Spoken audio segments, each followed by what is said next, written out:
Last month, Prime Minister Modi had several words of caution for us. There was suggestion of work from home, which is good. There was an appeal to avoid foreign travel. Well, okay. Then came the shocker. Avoid buying gold. Now, India is the world's largest consumer of gold. So this word of advice shocked many. We can certainly avoid buying gold jewelry, bullion and so on. Does it also mean we shouldn't invest in gold now? That's not so. We can certainly avoid gold jewelry or bullion, but gold investments continue to be attractive. We have gold mutual funds, gold ETFs and so on. Last month, the National Stock Exchange upped the game. It rolled out a new product called Electronic Gold Receipts or EGRs. This is an active encouragement to invest in non-physical gold. Should you invest in EGRs? You should, says NSE. Their new product, the EGR, is very different from ETFs and gold MFs. It allows you to own real gold without straining the economy or your financial portfolio. Here is how it works. Think of it as digital ownership of physical gold stored in secure vaults. The gold already exists in India and is managed by SEBI approved vault managers. When you buy an EGR, you are buying ownership of that gold. A digital receipt is then credited to your Demat account just like shares. The gold belongs to you. Vault managers cannot use it or pledge it. To ensure this, India's depositories, NSDL and CDSL, match the physical gold with the digital receipts every day. You can buy and sell quantities as small as 100 milligrams during market hours. Unlike physical gold, there are no making charges or purity concerns. With gold ETFs, the investment always remains digital. With EGR, you have the legal right to take physical delivery of gold whenever you want. Another benefit is that converting physical gold into an EGR or converting an EGR back into physical gold does not attract capital gains tax. Tax applies only when the EGR is sold on the exchange. EGR looks strong on paper. Can you convince your family members about it? Doesn't sound easy. But the idea is not completely new. The BSE launched its own EGR segment in late 2022 using the same rules and vault system.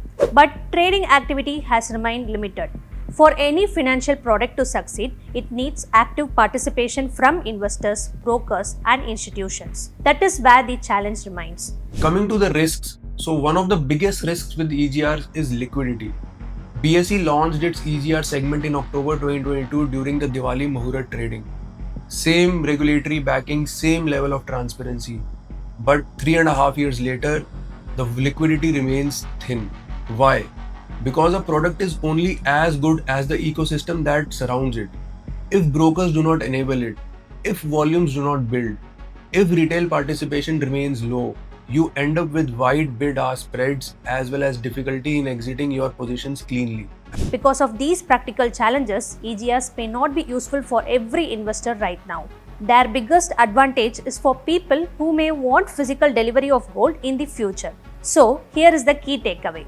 By investing in EGR, you are not going against what the PM wants. The government's effort to protect forex reserves and the NSE's push for electronic gold investing are not conflicting ideas. They are trying to solve different parts of the same problem. But as an investor, this alone should not guide your decision. Look at ease of investment, long-term prospects, and so on. Investment in gold should be seen as a hedge in the portfolio and not as a major asset class like equities, which is used to create long-term wealth in a portfolio.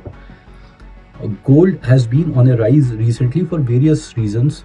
It may be for geopolitical reasons, it may be because central banks globally have been buying gold or currency has been depreciating.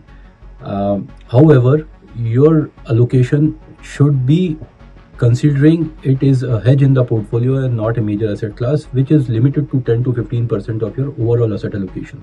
Now, who should avoid EGRs? If you are looking for high liquidity, EGRs may not suit you immediately. Also, if you like simpler products like mutual funds, SIPs, or investing easily through apps, EGRs again may not be for you. Who should invest in EGRs? For most retail investors today wanting to take exposure to gold without the physical delivery, gold ETFs remains the more practical choice.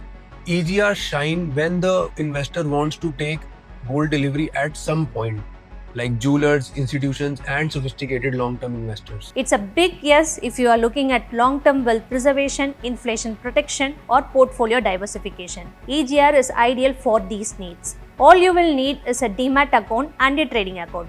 All set, go after the gold.